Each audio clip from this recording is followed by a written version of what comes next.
Hey guys, Jordan here. In this video I'm going to be talking about or discussing whether or not a single exposure RAW is good enough for real estate photography. So let's get into it.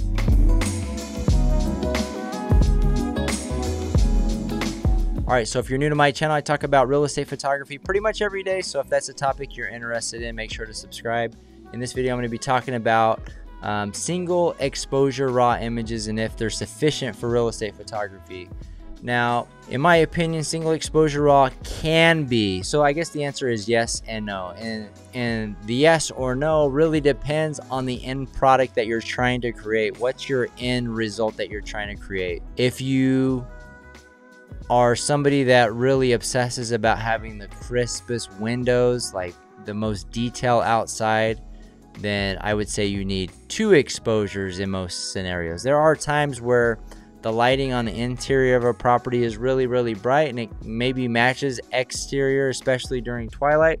You can get away with single exposure. Now, if you are doing single exposure, which I do shoot single exposure sometimes, but I found that if I'm shooting at 0 exposure value, I don't get much details outside of windows. So I crank it down to negative 0.7 or negative 1.0, and that'll just give me a little bit more flexibility and some more information outside of the windows. Now, it's not going to give you a perfect, image outside. It's not going to give you all the details in most cases. In some scenarios, yes, it will. But like I said, if you're obsessed with it, I usually would crank it down somewhere around negative 3.0 exposure value and snap a window exposure, and then you can mask or blend those two together and create a great image.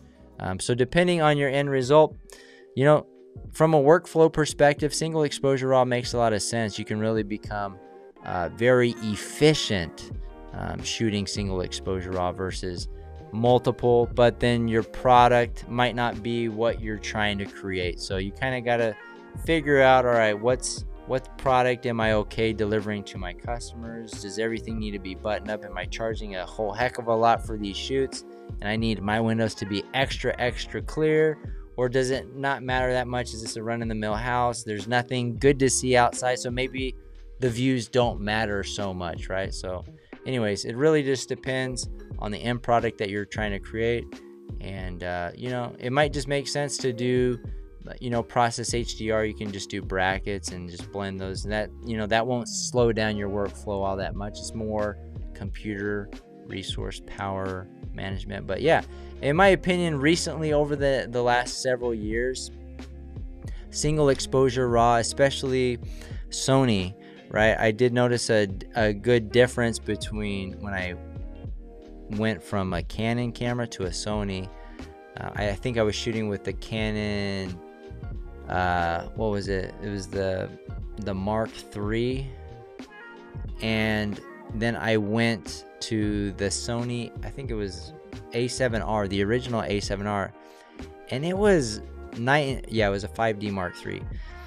It was night and day the amount of information that was in a Sony versus the Canon. So it really does depend on what manufacturer you're shooting with. Now, I do believe that the newer Canons do pretty well. In my opinion, I think Sony is still superior. Nikon, I believe they might even use Sony sensors in their camera. Nikon is very much on par with the Sony. Canon did seem like it lacked a little bit of information, especially in the shadows. When I would boost shadows, it would be all grainy. The gap has narrowed. It's not as wide as it used to be, but I think Sony still has the edge in that department. So anyways, those are my thoughts on single exposure RAW. If you got value out of this video, make sure to hit the like button, and we'll see you guys on the next one.